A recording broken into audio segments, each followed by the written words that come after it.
Tharun Speaks paid over 9 lakhs last December as he covered in his video, but there is a lot that goes behind the scenes. It is not as easy as he makes it to be, and you need to be aware of a lot of things.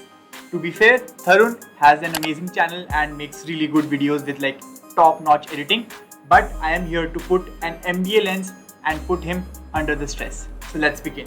The very first thing I would like to discuss is Tharun is doing a lot of things to get to the number that he is showing you on screen, and doing about 7 to 8 things on top of doing education and your placements is not an easy task. So if you're being inspired by that, I would say take it a little easy and build up to that level. What Tharun is showing you is probably years of hard work that has culminated and actually ended up in the result that you're seeing.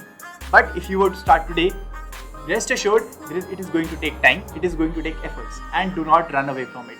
That is the only way you get to that level.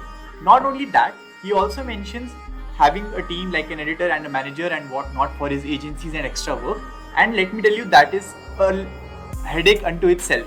Having done an MBA, I know that team building and team management is really important. And the biggest mistake a lot of people fall into is that having more people is actually a good thing because your organization is growing.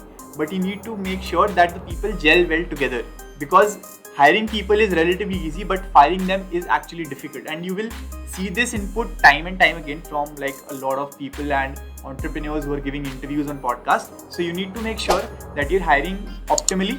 And Ali Abdal, which he also mentions in his own video, suffered through this problem where he was like, he wanted like up to only a certain number of people, because above that you really have to make a big jump to actually be profitable as well as have a good working environment.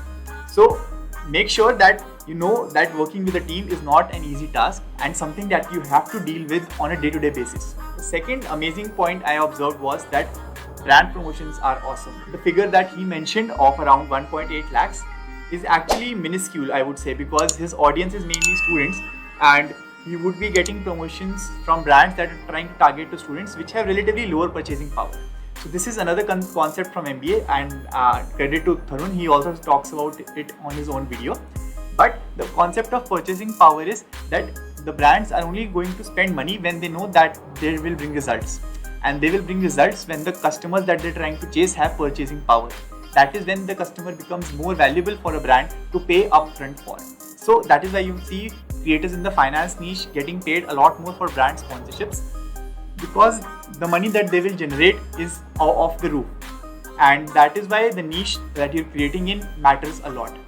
Also, on a side note, Tharun, if you ever watched this video and the graphic that you showed up, bro, for 1 to 10k follower range, does anybody get that much? And if so, can you please patch me up with someone? Really looking forward to it, bro. The next thing I would like to talk about is Tharun has amazing editing and amazing retention on his videos. His videos are slightly shorter in duration, like 7, 8, 10 minutes, but you would see you will watch them through and through. That is an art that he has perfected on his own, from video editing to storytelling to knowing how to pace the video. And he knows how to play the YouTube game, how to keep you watching for longer, which a lot of people, including myself, have to struggle with in the initial days at the very least. And finally, I would say Tharun inspires me to be a creator as well. He talks about it in his own video and he asks students as well as working professionals to be video creators, and I am on board with him and I am trying to give it a push as well from my own side, and we'll see how that goes. But definitely the creator economy is booming without a doubt. There are more and more creators coming in, and when I applied a normal thinking of economics into this, right now there is a lot of demand that has been created because of COVID and people watching content, and that is slowly decreasing. At the same time, the supply of creators, people making content, has actually been rising. And that is obvious because people had more time during COVID, and then people like Tharun and Ankur Wariku and others made videos showing people that there is so much potential, and applied this with the concept of lower barriers to entry. So for those of you who don't know, a lower barrier to entry means that it is not difficult to get started into this industry.